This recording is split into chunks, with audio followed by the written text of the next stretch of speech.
So, hello back everybody. Start our today's lecture 5 in our series. In last few classes, we have seen brief about what is our course, what are its course objectives, the course outcomes. We have seen the syllabus frame, how it is placed, and we have briefly introduced to ourselves the concept of microprocessors and microcontrollers. Okay, and more specifically talking about microprocessor 8086 in unit 1, we also have checked its architecture, or actually I can say that we are being into its architecture from last two classes onwards. So today also we'll be continuing our class regarding the architecture of 8086 only. We'll talk about the flags of 8086 today in more elaborated way. In our previous class we have introduced about the flags of 8086. So let us start into our today's lecture. So as just now we have just seen the recapitulation of the previous classes, what we all discussed so far about the introduction to the course, about the introduction to the unit 1, and about the introduction to the microprocessor 8086, and we have also seen the architecture of the 8086, which consists of 2 units which works independently to make the processing speeder. Okay, and now today's class we will be continuing our discussion about the flag register of 8086, which we were discussing in our previous class. Okay, so the flag is again the part of our execution unit in our 8086 architecture. Okay, it plays a very important role in handling some of the arithmetic and logical operations, handling the processor's execution style. Okay, and also sometimes very useful for getting understanding about what processes have been executed by the processor that moment.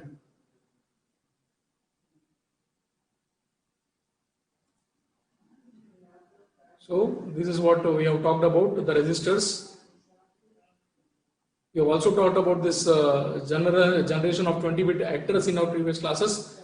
How exactly the 20-bit address is generated out of a 2 16-bit registers, because the physical memory contains, or the 8086 can address a 20-bit address but does not contain any 20-bit register inside it. What does it contain is a 2 16-bit registers. One register holds the segment address and another register holds the offset address. And obviously that formula last time we have seen. Using that formula we need to calculate the physical 20-bit address.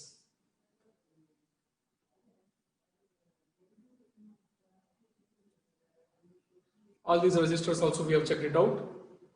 Different sizes of different registers, different features, what they also contain, one by one also we have studied. The segment registers in BIU, okay,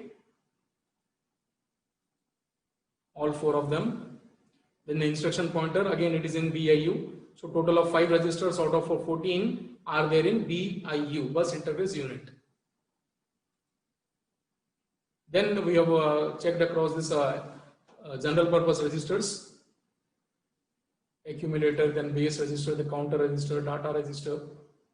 Okay, we have also seen the pointer register, stack pointer and base pointer. We have seen the index registers, their use for holding the offset address of data. Okay, and this particular point were we in exactly in our last class. So here you can see one statement I have asked you to just note down in our previous class also, that the statement will make us help understand the arrangement of this flag bits in the flag register. Okay, so here you see that O, D, okay, I, T, S, Z, A, P, C. So O here it is for overflow flag, D is direction flag, F, okay, is our interrupt flag, T is a trap flag. Okay, then we have sign flag, zero flag, auxiliary carry flag, parity flag, and lastly we have our carry flag. So today we will see each one of these flags working in more detailed way. Before that one another thing I noticed in our few last classes and your queries what asked is that Maybe some of you are not still clear about the data frame structure, the nibble, byte, word structures. And for that one, I have put 2 slides here to make you understand the terminologies of data bit positions. Like here also in this particular flag register, you can see here, the numbers are written 15, 14, 13, 12, or from this side when you say 0, 1, 2, 3, 4, like this, they are there. So they are the bit positions. Suppose I write any number. So like in decimal numbers, we are very habituated of writing it ones, tens, thousands, 10,000s, like that. So these are the bit positions in binary. 0th position, 1st position, 2nd position, 3rd position, so on, 15th position. Okay. So 0th position is the LSB and 15th position is the MSB. Let me show you that particular data frames in a particular way where you can understand this. What does this nibble and byte and this bit positions mean? So here you see that this one particular 8-bit size structure is there. It's an 8-bit data. Okay, it has 2 parts in it. The lower 4-bit part is called as lower nibble. Lower I say means the bit positions are low numbers 0, 1, 2, 3.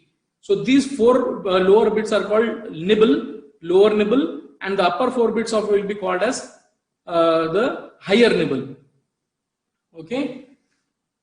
Like similarly, this is the basic structure, 1 byte structure. Okay.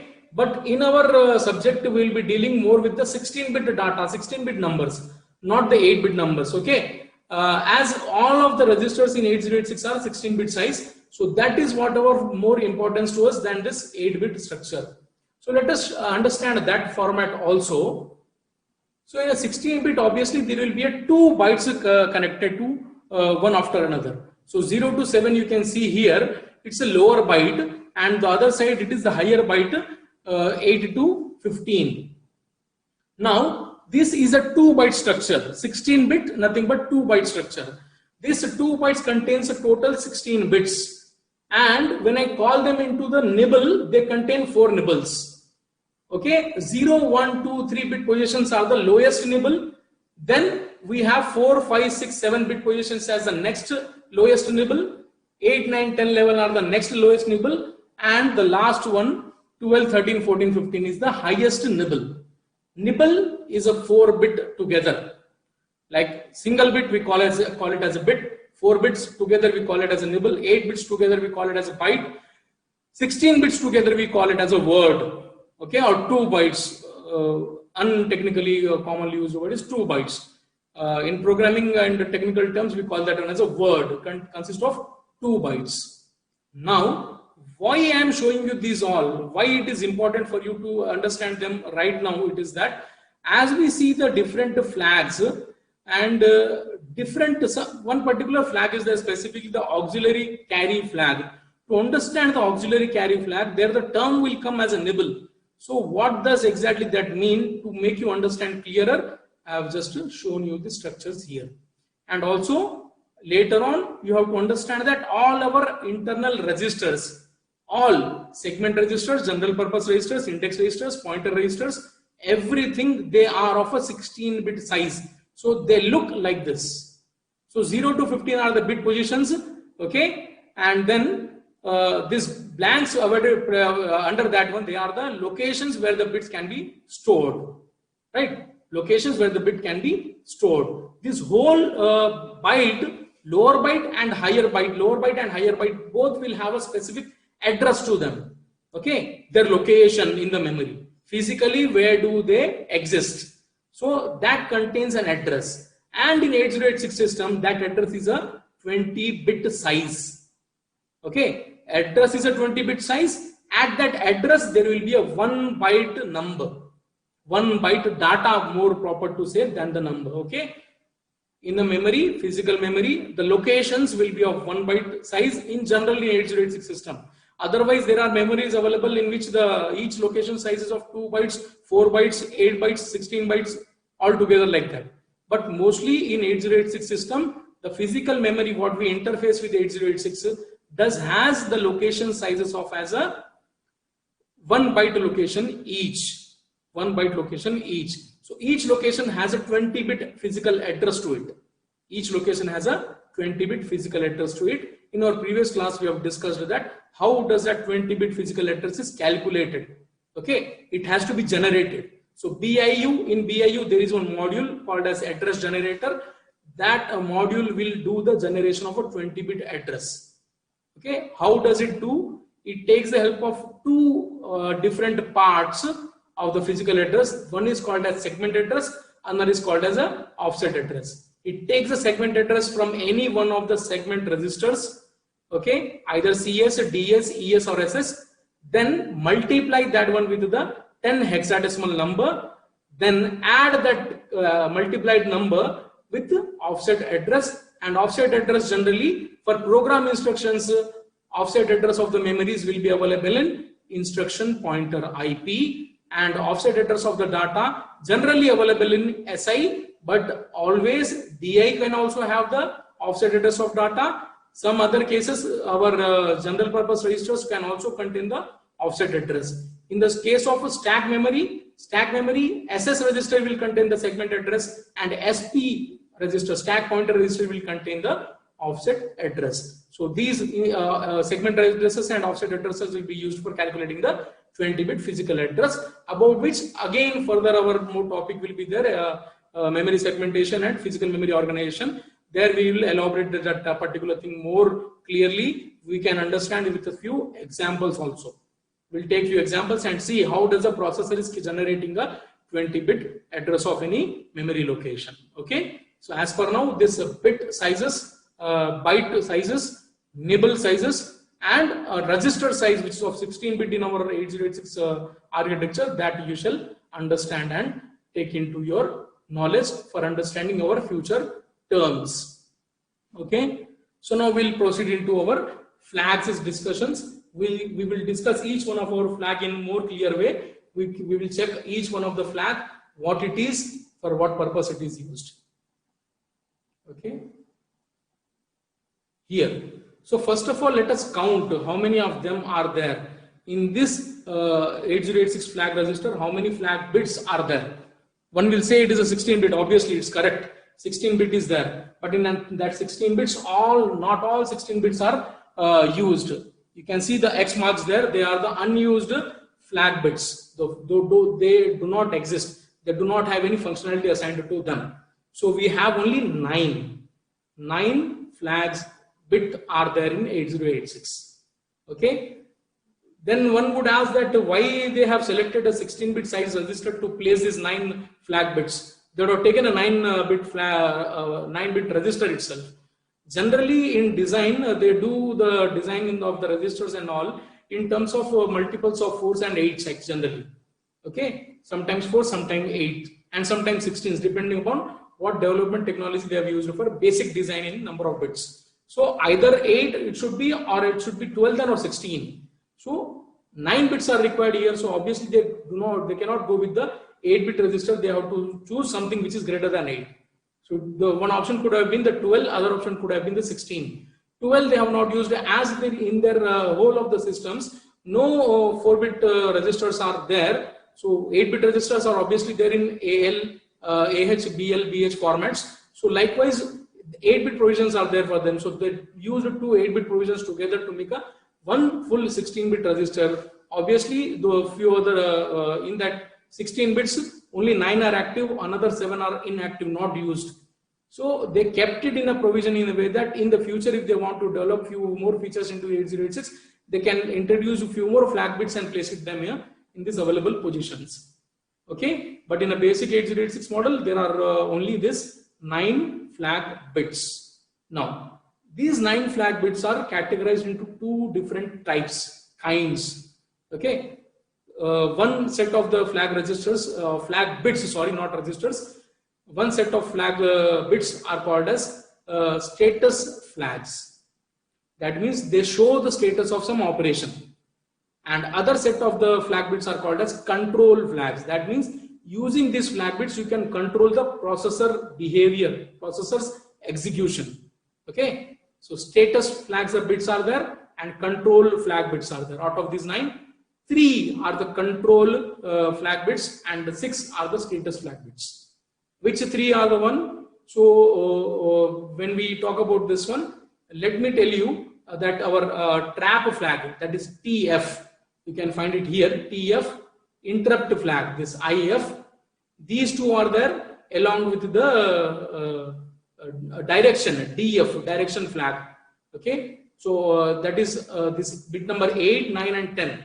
These three flag bits are called as control flags. That means using these flag bits, the user can put a 0 or 1 into this flag bit. As it is only one bit, either there will be a 0 or 1, set or reset.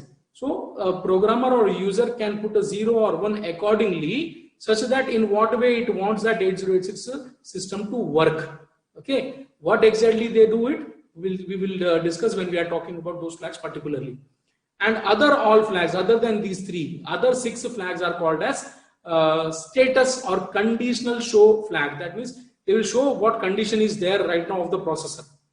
Just they will indicate. So these flags will be acting as an indicators only, whereas the interrupt flag, trap flag and direction flag, they act as an control flags. They control the action of the 8086 processor execution. Okay, so we shall see one by one. So it's starting with the carry flag. The carry flag, what is there? We do the arithmetic operations, right? We do the arithmetic operations. While doing the arithmetic operations, we know that sometimes the carry will be generated out. Okay, carry will be generated out, and sometimes suppose the subtraction type of operation when we are doing, we require and borrow for completing our operation. So in that cases where we get a carry out of the MSB bit for addition purposes, or we take a borrow in for the MSB bit for the subtraction purposes, in all those cases we call that the carry flag will set. So it's an indicator. So it indicates, suppose you have done some addition and you got to carry out of the MSB bit of that addition. So automatically you need not to go into the ALU of the processor to check whether it has generated carry or not. That thing will be indicated in this carry flag to you by making itself 1. So if you assume that it is an LED bulb there, so if the carry, it's not LED bulb actually, but if you think it is there, imagine that one it is there. So if your operation gives us a carry out, that time this bulb will glow. It will become set. It becomes 1. It becomes on. So seeing the status in this flag bit, one can understand that the previous ALU operation has created any carry or not. Here for a processor operations, carry and borrow, they are treated as same.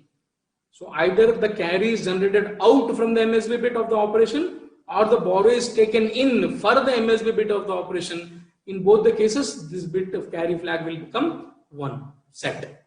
Okay, that is about the carry flag. Let us go next to the parity flag and check what it is. Parity flag. So you have discussed about the parity formats of the numbers in codes generally. Okay, they are used for identifying the errors generally. So you will find the parity codes or parity bits in the error detecting and error correcting type of codes. So 8086 tries to follow the odd parity. Odd parity means it sees that the result contains the odd number of ones. If not, if it contains odd number of ones, this flag bit will be 0. Okay, satisfied. If not, if this operation of any ALU operation is giving the result in which even number of ones, if it is there, so this particular bit will become 1 to make the total result plus parity as odd. Okay, so very clear it is. This one gives the parity, understanding that whether the parity should be odd or even.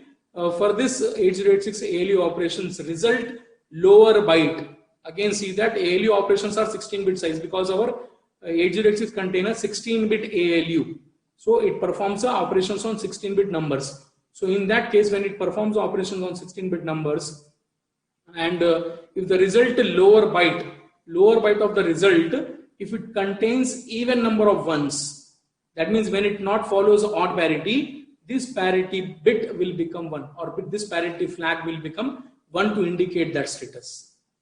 Okay, so it's basically again a indicator. It indicates whether the lower byte of the result contains the even parity bits or not. If it even contains the even parity bit, it becomes 1. Okay, so now you can use this parity bit into your other future calculations and insert this parity bit into your word or a data to make it follow the odd parity rule.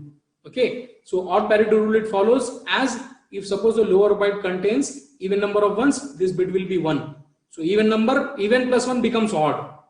Okay, if already the lower byte of the result is containing the odd parity, odd number of ones, then this bit will be 0 and there is no need of further adding any 1 into it, and that's why this parity works as an odd parity checker for 8z86 operation. Or even in other sense you can call that one as, it's a binary operation, right? You can call that one as even parity checker also. For even thing it will be 1 and for odd in the lower byte it becomes 0. That is about the parity bit. So far carry flag and parity flag, both of them are just status indicators. You have to understand they are the status indicators. Remember, before this start I have told you that the flags are categorized into two things. We can have the control flags, which are this bit number 8, 9, 10, and we have a status indicators or condition indicator flags that are all others. 6 of them are status indicators and 3 of them are the control flag bits. Let us move on to our third from the lower side. While writing that statement, one day Indian team selected Zaire and played cricket, we have written from left to right. But this time when we are discussing this flag, we are discussing from LSB to MSB. That thing you need to just understand also. Okay. So here we have this auxiliary carry flag. So what does this auxiliary carry flag mean? So when you see this auxiliary carry flag, it is similar to the carry flag, but here the only difference is that it will set itself if we have a carry from the lowest nibble, to next character. That means from bit number 3, lowest nibble is 0, 1, 2, 3. So if we get a carry out or borrow in for the bit number 3 in our data operations, then this auxiliary carry flag will become 1. Okay, so you have to understand this thing.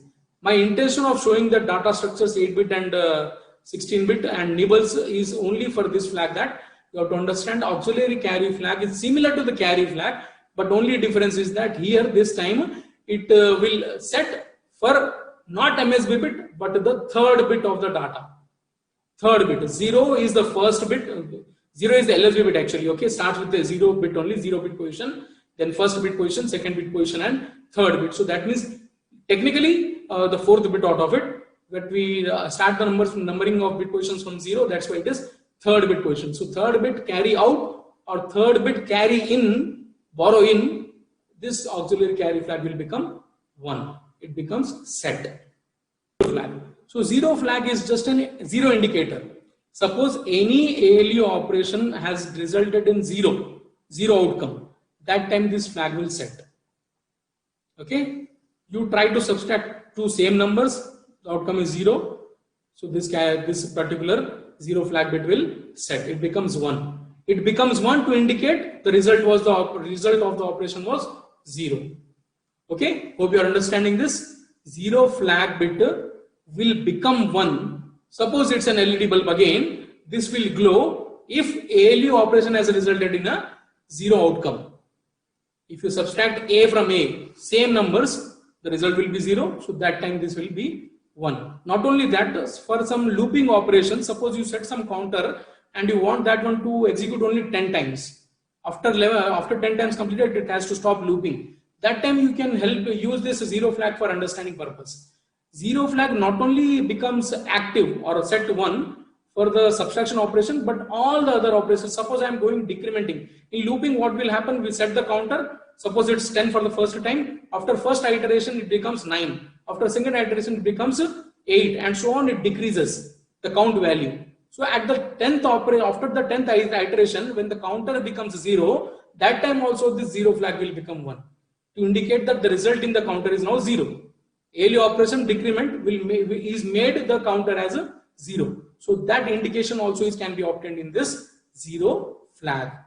Hope I am able to make the points very clear here. If not, try to focus here one more time. This example of looping operation is very good to understand the 0 flag working. Okay, 0 flag will become 1 If it is an LED bulb, it will glow only when your instruction execution has resulted in 0.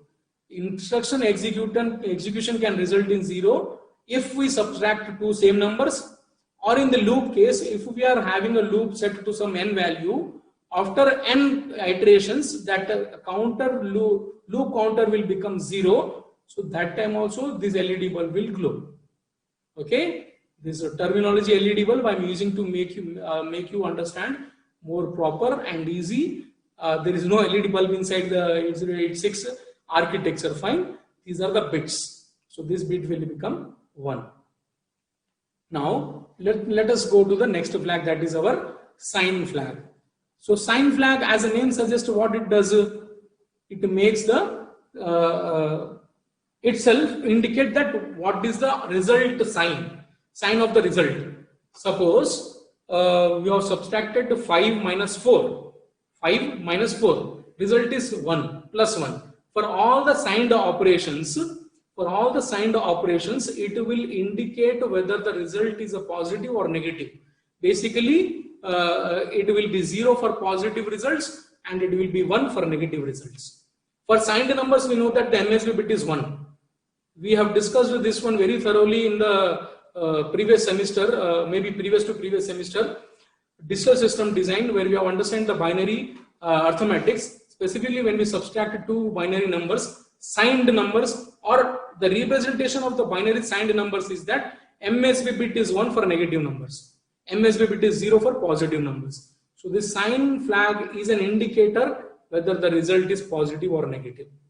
So it will set when the result is negative. Set means becomes 1 when the result is negative, because negative result means MSB bit of that number will be 1. So same thing will be there in this sign flag. Okay, so sign flag is the indicator of for the result sign. Sign result. What is the sign of the result, whether it is positive or negative? So for positive, this bit will be 0, and for negative result, this bit will be 1. Next is trap flag. Now, next 3 from here, trap, interrupt and direction. We will talk about the control flag bits. Control flag bits means here they control the processor's working. Here the processor's working is controlled by this bits. So whenever this trap flag is made 1, it is made 1 or set, that time the processor goes into a execution mode which is called as step execution mode. Step execution mode is it will execute one instruction at a time. Okay, it will execute one instruction and wait for the user's input that whether it has to continue to execute the next instruction or not. Okay, so trap flag will trap the execution into single step mode. So step by step, one by one, it will execute. Okay, hope I am clear here. Trap flag, when it is made 1, see, these are the user accessible. You can put a 1 or 0 in these 3 flags. Which 3 flags? The trap flag, interrupt flag and direction flag. Other all flags, they are not user accessible. That means you cannot put anything into it, but you can read them. They are the indicators. They will used to show the status of the processor. Indicators, you can read them. But these 3 flag bits, that is trap, interrupt and direction flag, they are user accessible. So user can put a 1 or 0 according to their requirement. And if the user puts 0 or in this bit, the execution will be normal execution. If the user puts a 1 into this flag bit, the processor's operation will be in a single step execution mode. Okay, single step execution mode. That is the trap flag. Next flag is interrupt flag. So interrupt flag, I'll change it to interrupt flag. Interrupt flag is, it makes the service for the interrupts, especially the maskable interrupts, to be allowed or not allowed. It will check whether the services for the maskable interrupt should be given or not given. More easy to say here is that suppose processor is working some task. You have written a program to do something. It is doing that work. And in between some other important task is there with you. You want to interrupt the processor to stop its previous task and service your request immediately on an urgent basis. So that time you arise an interrupt to the processor. You arise an interrupt to the computer. That time the processor will check the priority and value how much it has to give to that interrupt request. Because interrupts can be of two types. One are maskable, others are non-maskable. Non-maskable means very high priority interrupts. The processor does not have an option of ignoring those type of interrupt requests. Okay, non-maskable interrupts are the type of high priority interrupts which the processor cannot ignore. Whereas maskable interrupts are the ones where the processors have the control whether to service that interrupt, satisfy that interrupt task, or ignore that interrupt cause. So the word masking here, maskable or non-maskable, gives you understanding that if the interrupt is non-maskable, the processor cannot avoid it. It has to stop the task what it is doing right now, and when that non-maskable interrupt is there, it has to service that non-maskable interrupt. Service that non-maskable interrupt means go and satisfy the task required or by the non-maskable interrupt. Whereas if the interrupt is maskable, the processor has a choice, okay, whether to service that one or not to service. Now that choice is controlled here. Choice for the processor to service the maskable interrupt or not is controlled in this particular flag bit. Okay, so if suppose a maskable interrupt is arising, and that time if particular this bit in the flag register IF bit is made 0, the processor can ignore all those interrupts, the maskable interrupts. Whereas if there is a 1 in this flag bit, if this flag bit is set, that time the processor cannot ignore this maskable interrupt. It has to service it. Okay, it is type of a switch control we are providing to the processor, to the programmer using this processor, that whether it has to give the processor focus upon the maskable interrupts or not. So if not, put this bit 0, the processor will ignore the maskable interrupts. If you want the maskable interrupt to be treated, then put this interrupt bit as interrupt flag bit as 1. The processor will have to service the request of the maskable interrupts also. Hope I am able to make you understand what is an interrupt. Suppose you are doing some work, now you are listening my class. Somebody comes to your room and asks your phone or the computer which you are using for your work right now. So that is an interrupt. Okay. Suppose you borrowed the computer from somebody else and using right now that one here, and that person comes and wants their laptop back. That is a non-maskable interrupt. You cannot control because that is their device. You have to give them. Suppose your little brother comes or sister comes to you and asks for the device right now. That is a maskable interrupt for you. You have a choice of ignoring them. Okay. Hope this example is good for understanding the maskable and non-maskable interrupts, which will be helpful for us to understand the later on the pin diagram and the signals of the 8086 also. Okay. So basically this IF flag bit is for controlling the accessibility of the maskable interrupts into the processor system. Okay. Next is the direction flag. So direction flag, what it is? Direction flag, as the name suggests, we can control the direction of certain thing by using this bit. So if we use this bit as made this bit as 0, the direction of execution is from lower address to the higher address, low to high. Okay. Whereas if you make this bit 1, the direction of the execution will be from high address to low address. Getting it? Suppose your data is stored at the address locations, say 1, 2, 3, 4, 5, 6, 7, 8, 9, 10. 10 data is the 10 data locations, 10 data sets are there with you.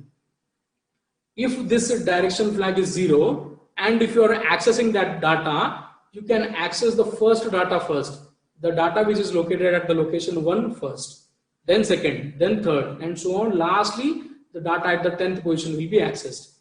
Whereas if this direction flag bit is made 1 and now you are accessing the same data set 1 to 10, this time the accessibility will be from the highest data bit to the lowest data bit. Okay, highest means first the data located at the location 10 will be used, accessed, then the 9, then the 8, then 7, and so on. So this direction flag controls the direction of the execution flow, that will be from incrementing order or decrementing order. Okay, so that is about this direction flag. We are pretty much about to near to the end of the discussion of this flag bits. Our next and the final next and final flag will be our overflow flag, about which in our last class also I have told briefly that overflow flags are the one here. If you perform any binary operations, arithmetics, addition, subtraction, division, multiplication, anything, any of your operation gives an overflow condition, that time this flag bit will become 1, will be set to 1. Okay, so here overflow means what? Suppose you are adding to 8 bits signed numbers, your result is 9-bit signed number.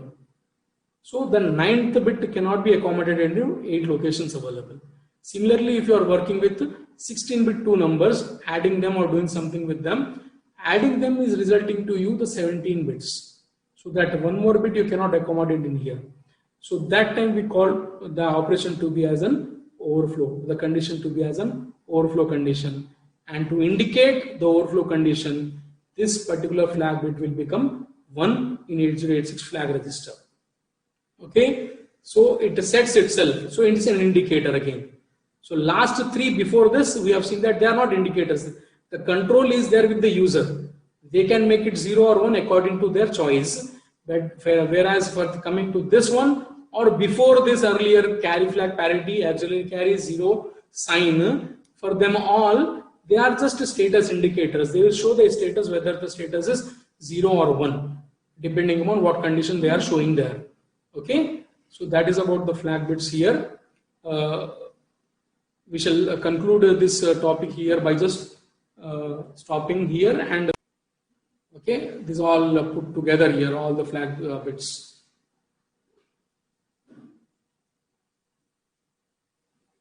You know, the brief summary of all the registers and their special functionalities indicated here. You can go through these functionalities once. So here we have accumulator, then base, then counter, then data register, stack pointer, base pointer, source index, finally destination index. Okay, their names are written, their special functions are written here.